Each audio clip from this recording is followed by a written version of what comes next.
did something no one's ever done before in a book. We not only wrote alternating chapters, but at the end of each chapter, the other author got to comment. So you have the doctor commenting on the patient, and the patient equally commenting on what the doctor had to say. And that had never been done before.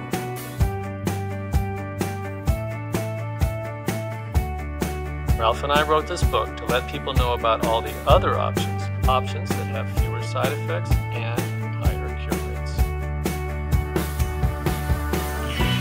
So Ralph, you approached me in the hallway of my office 5 or 6 years ago and threw out the name of a book. And you told me that was your litmus test for whether I was going to qualify as your co-author. Whether we could work together.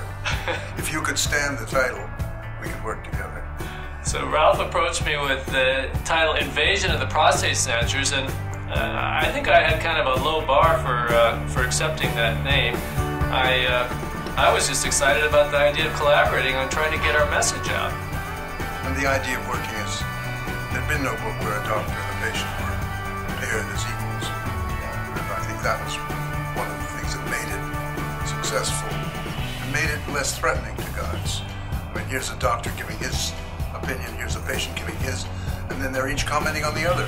Whoever treats a patient is equal with the doctor. Now, that was a big...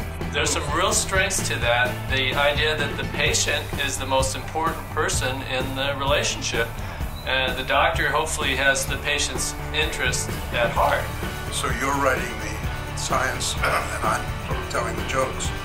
Yeah, and to stay engaged too. There's a lot of statistics and things that can be very boring, and to have you humanize it with your own story, Ralph. I mean, you've been living in this world now for over 20 years.